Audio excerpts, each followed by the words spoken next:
episode of Sister Sound Off. I'm Carrie. I'm Elle. Hi, thanks for joining us today. So today we are going to talk about a thing that I think affects women more than men, but it can be with men too. And it's something that maybe we've just learned over the years, and that's using filler words or polite words, or just, I don't even know how to describe it, just softening things that we are trying to say in order to sort of fit into society, I think. Yep. Yeah. Do you know what I'm talking about? Yes. Okay, yeah, it is. It's a filler. Some are filler words, and some are purposeful to not seem too aggressive, not seem, you want to feminine, you want to seem polite, you want to seem soft. So I find myself saying, like, did that make sense? You know I just what I said mean? that to you. Yeah. Or looking for validation, or I'm not sure all of the constructs that it comes from. But it's interesting to listen to young children, like you might hear those. They don't use them as much. So part of it is learned from environment, but part of it is, again, just trying to, you want to get your point across, but you just don't want to cross any of those boundaries that sound too aggressive. Right. Or if you want to ask somebody for something, like the nagging wife, right? We have to, well, I asked you this once, and then it's now a good time for you to take out the trash, right? Or you just have to use all these words. You're always trying to find the right words to come across in the right way, so you don't stir the pot. Yeah, I definitely do that. I noticed it a lot when I used to write more emails, and I would have these filler words. I mean, I call them filler words, but I guess they're just words. Please and thank you and would you mind? Is it okay? A lot of that kind of stuff in emails. And I've started, this kind of sounds like besides the point of what we're talking about, but I started to ask my husband to proofread them only because he's really good at getting to the point, being concise, not adding all of that stuff, and not really worrying about it either. And he's always like, you have way too much stuff in there. You need to just take half of it out because I want to explain it all. Like, this is why I'm thinking this. And I hope you're not mad about it. And this is what I'm asking for. And he's like, you don't need to do all of that. Just get to the point, say what you want, and move on. And I have found that it does work better. I feel that the responses I get, and again, maybe it depends whether you're emailing a man or a woman. That could matter as well. Like, maybe a woman would appreciate it and recognize what you're trying to do. Like, oh, she's trying to soften it. But I don't think men care or respond to that very well. So that's where I used to really do it, and I've gotten better at it. As far as speaking, well, this is different because we came up with this conversation because we're like, oh, I hope we're not throwing too many of those words in. Because it is part of speech, and when you're thinking, you throw those in anyway. But I don't think that's what we're talking about. We're talking about how to get your point across in a confident manner without stepping on toes. Yes. Is that sort of what we're saying? They're two different things, but I feel like they might kind of cross into each other. They become natural points of speech that we've practiced over the years, maybe with the subconscious purpose of not being too direct. Too offensive. That's funny. I actually have Kevin read my emails as well, and he says the exact same thing. Yeah. It's like they've learned to be very direct, say what they mean, and they don't care. They don't worry about offending. Right. And the less you write, the less chance there is of being offensive, I think. So that helps. Right. Just pulling a bunch out. But yeah, it's interesting. Well, you know what else is funny? We both have degrees in speech communications. we both And we both ask our husbands to proofread our work. But and things like that we did learn. I don't know what you learned, but I remember learning like you should have 5 positives for every one negative thing you say, and concepts like this that are true, but may also muddy. Maybe we learned too much. Maybe all of those things that we learned in communications were, interesting and useful in some occasions, but not all. Right. And so we think, oh, we should use that every time, but really it's not necessary. Mm-hmm. Yeah. And I think women too, or I, maybe speaking personally, like to find validation. We might need more validation. Did that make sense? Did you hear what I said? Or, right?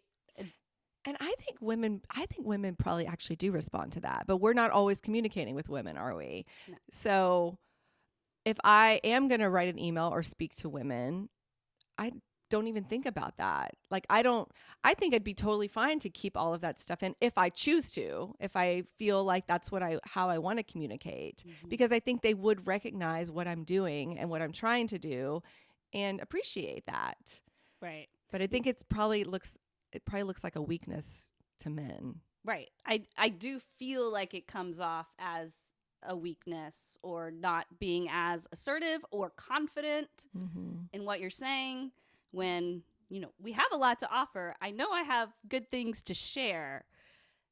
Just want to know how it's coming out. But I do want to say when I'm with at least certain girlfriends, you included, there is some freedom I feel with my words. And I don't always feel that, but I'll be with certain friends and I'm like, I've just been talking and I could say anything to you. And I feel like it's such a safe place. My brain doesn't have to work too hard to find those right words. You're not censoring yourself. I'm not censoring myself. And I find it so valuable and it's nice to recognize so that maybe I can apply it in all gendered situations or any situation at all. Right. There's a part of it is trust, I think. If you are with people that you trust who know your intentions are good, then you don't have to worry about it. Because if something kind of comes out wrong, they know your heart and they know that you don't mean that. But other people take it and run nowadays, and it can't even be acquaintances, people who are kind of friends, but like don't know you that well. And I mean, I'm guilty of this too. If I'm just meeting somebody or getting to know somebody, you're kind of deciding, are we friends or not? How is this going to go? And you're watching to see like, do they sort of have similar beliefs that I do and things like that. And so if something comes out wrong, you can be like, that's how you believe. And then they're like, well, no, actually, sorry, that came out wrong. And then you can sort of reassess. But yeah, I think there's something about, maybe you're talking about your friends that you've known longer who just, they've known you so long. Exactly. They know your heart, right. Yeah, exactly. And I allow them to speak freely and it just feels easy. I mean, I have one of the best husbands in the entire world. I love him. He's just the sweetest. But even then, I don't want to upset him. I want to pick the right words. I want to pick the right time, right? And sometimes it comes out wrong and it takes a little bit of coaxing to then get the real message across. Right. So, it's just interesting, even in what is a safe situation. Right. I feel safe telling him these things, but I also just, I don't know, want to make it. Well, you care enough that you don't want to make a problem, but you still need to be able to say what you're feeling and what you believe and what you need.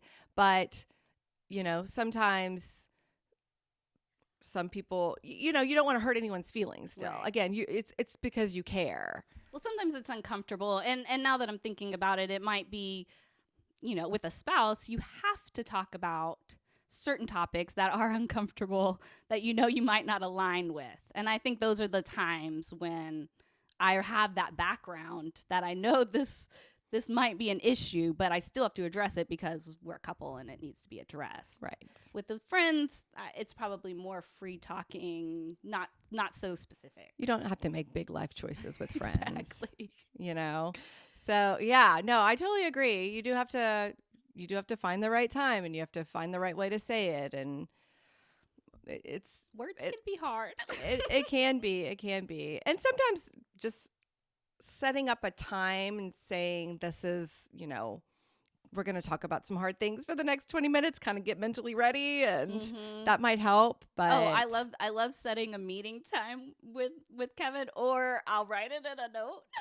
Yeah. Here, like, you think about this and then you will talk. Well, yeah, because sometimes if you come with something, you've already been thinking about it for hours, and they gosh. haven't had time to process anything yet. So, Yes, that happens. yeah. So, but yeah, I think words are interesting, right? They they can help us, do so many things. And I think as women, I kind of came into this episode thinking we should just stop doing it. But actually, I think I'm at the point now where I feel like if we want to use these words to soften things, that's okay. That's how we communicate. And if men look at it as weakness, or if it doesn't work for us in certain ways, so be it. Ooh. You know? You might have just changed my mind on that. Well, it's giving ourselves grace and freedom to be who we are, instead of trying to dictate even more what words are coming out of our mouth, and, more mental work. Yeah. I like it. It's an interesting topic. I'm going to think about it some more. Well, if we're annoying you with all of our yeahs and you sees, and, well, just know that this is why we had this conversation. Yeah. We're trying. We definitely are trying.